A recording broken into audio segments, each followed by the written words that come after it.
হরে কৃষ্ণ। সকল ভক্তবৃন্দ, সকলের চরণে সশ্রদ্ধ প্রণাম।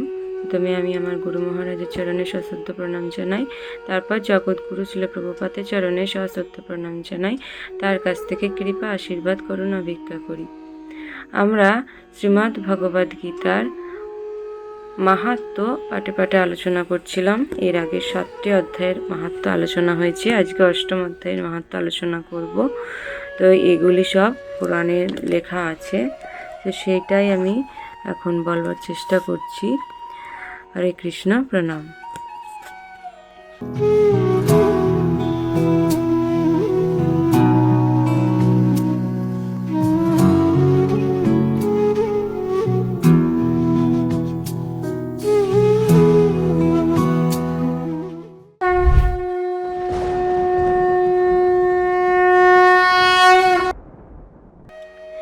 দেবাদিদেব শিব বললেন, প্রিয় পার্বতী, এখন অনুগ্রহ করে শ্রীমদ্ভগবদ্ গীতার 8ম অধ্যায়ের মাহাত্ম্য মনোযোগ দিয়ে শোনো। এটা শ্রবণে তোমার মহানন্দ লাভ হবে। দক্ষিণ দেশের অমর্ধকপুর শহর, সেখানে একটা ভবশর্মা নামে ব্রাহ্মণ বাস করত। সে এক গণিকাকে বিবাহ করে। তারা মাংসাহার, আসকপান, চৌর্যবৃত্তি, পরস্ত্রীগমন এবং পশু শিকার করে সে জীবন উপভোগ করত। অর্থাৎ ভবশর্মা নামে যে ব্রাহ্মণটা ছিল, সে অতটা ভালো ব্রাহ্মণ ছিল না, সে সমস্ত অধর্মিক কাজকর্ম করত। একদিন সেই পাপাসক্ত ভবশর্মা এক ভোজসভায় নিমন্ত্রিত হলো। সেখানে সে এত বেশি মদ্যপান করলো যে তার মুখ দিয়ে উদরস্থ মদ বেরিয়ে আসতে শুরু করলো, এবং ভোজের পর সে খুবই অসুস্থ হয়ে পড়ল। তীব্র আমাশয় রোগে অনেক দিন ভুগে সে মারাও গেল, এবং মৃত্যুর পর সে একটি খেজুর গাছ হয়ে জন্মালো। একদিন 2 ব্রহ্মরাক্ষস এসে সেই খেজুর গাছের নিচে আশ্রয় নিল।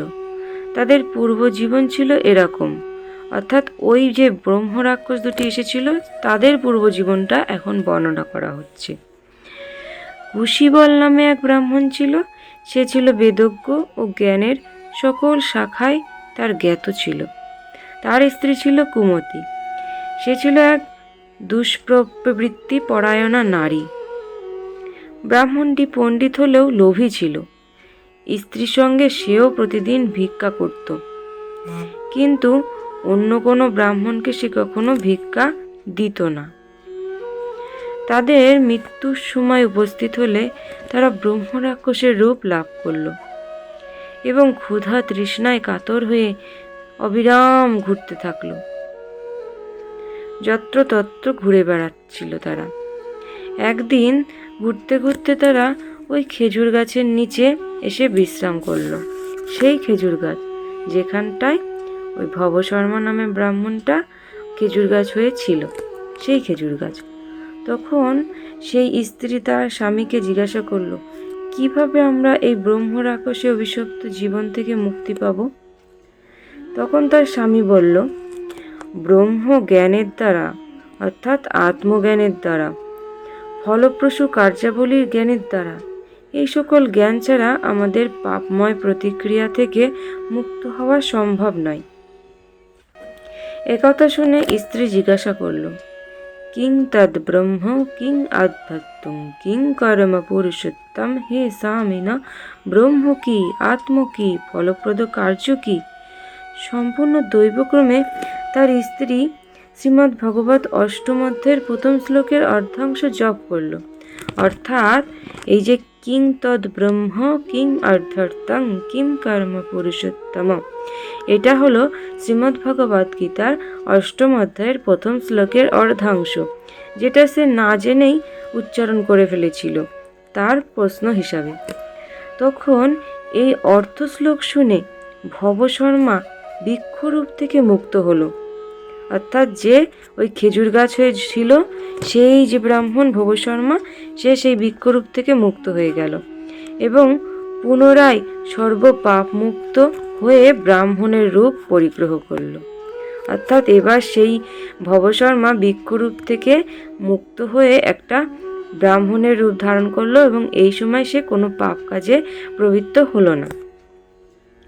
সহসা আকাশ থেকে এক পুষ্প রথ এসে হাজির হলো। সেই রথে চড়ে স্বামী স্ত্রী বৈকুণ্ঠে তাদের নিজ গৃহে অর্থাৎ লীলা পুরুষোত্তম ভগবানের কাছে ফিরে গেল। এক্ষেত্রে যে স্বামী স্ত্রীটি সেই যে গাছের তলায় বসে ব্রহ্ম রাক্ষস যোনি প্রাপ্ত হয়ে তারা জিজ্ঞাসা করছিল এবং জিজ্ঞাসা করতে করতে অষ্টম অধ্যায়ের প্রথম শ্লোকটির অর্ধেকাংশ বলেছিল, সেই স্বামী স্ত্রীটাও মুক্ত হয়ে গেল তাদের ব্রহ্ম রাক্ষস যোনি থেকে এবং মুক্ত হয়ে তারা বৈকুণ্ঠ ধামে তাদের নিজ ধাম সেইখানে যেখানে পুরুষোত্তম ভগবান শ্রীকৃষ্ণ আছে সেখানে ফিরে গেল। পরে ব্রাহ্মণ ভবশর্মা অতি শ্রদ্ধার সঙ্গে সেই অর্ধ শ্লোকটি অর্থাৎ কিং তদ ব্রহ্ম কিং আধ্যাত্মম কিং কর্ম পুরুষোত্তম এটা লিপিবদ্ধ করলো এবং ভগবান শ্রীকৃষ্ণের পূজা করার মানসে সে কাশীপুরে গিয়ে অবিরাম সেই অর্ধ শ্লোক জপ করে কঠোর তপস্যা শুরু করলো।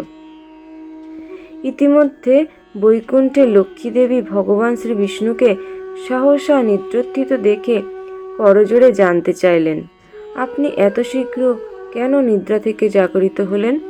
ভগবান বিষ্ণু বলেন, প্রিয় লক্ষ্মী, এই কাশীপুরীতে গঙ্গা তীরে আমার এক ভক্ত শ্রীমদ্ ভগবদ গীতার অষ্টম অধ্যায়ের প্রথম শ্লোকের অর্ধাংশ অবিরত জপরত অবস্থায় কঠোর তপস্যা মগ্ন হয়েছে।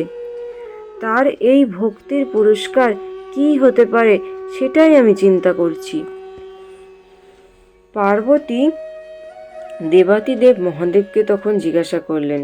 ভগবান বিষ্ণু তখন তার ভক্তের প্রতি তুষ্ট হলেন এবং ভক্তকে কি আশীর্বাদ করলেন? শ্রী শিব তখন বললেন, ভবশর্মা ভগবান বিষ্ণুর শ্রী পাদপদ্মের সেবায় রত হতে বৈকুণ্ঠে গেলেন। শুধু তাই নয়, তার সব পূর্বপুরুষদেরই ভগবান বিষ্ণুর শ্রী চরণপদ্ম লাভ হলো। অর্থাৎ আমরা কি দেখতে পাচ্ছি না, ভবশর্মা সেই যে অষ্টম অধ্যায়ের অর্ধেক শ্লোকটা পাঠ করে ভগবানকে এতটাই সন্তুষ্ট করলেন যে ভগবান নিজে এসে তাকে বৈকুণ্ঠে নিয়ে গেলেন এবং তার সঙ্গে সঙ্গে তার পূর্বপুরুষদের সবাইকে তিনি তার চরণে স্থান দিলেন। এতটাই মাহাত্ম্য এই অষ্টম অধ্যায়। তো আমরাও এই অষ্টম অধ্যায় প্রতিদিন পাঠ করবার চেষ্টা করব। যদি পুরোটা না পারি অন্তত একটা শ্লোকের অর্ধাংশ পড়লেও এতটা যদি লাভ হতে পারে, তাহলে শ্লোকটা পুরোটা পড়লে কতটা না লাভ হবে। অন্ততপক্ষে অষ্টম অধ্যায়ের একটি করে শ্লোক আমরা তো চাইলে পড়তেই পারি, তাই না? তো প্রিয় পার্বতী, তোমাকে আমি শ্রীমদ্ ভগবদ গীতার অষ্টম অধ্যায়ের মাহাত্ম্য সামান্যই বর্ণনা করলাম। এইভাবে মহাদেব পার্বতীকে এই অষ্টম অধ্যায়ের মাহাত্ম্যটি বর্ণনা করেছিলেন, যা পদ্মপুরাণে উল্লেখিত আছে। আমি সেটা বলবার চেষ্টা করলাম যৎসামান্য আকারে।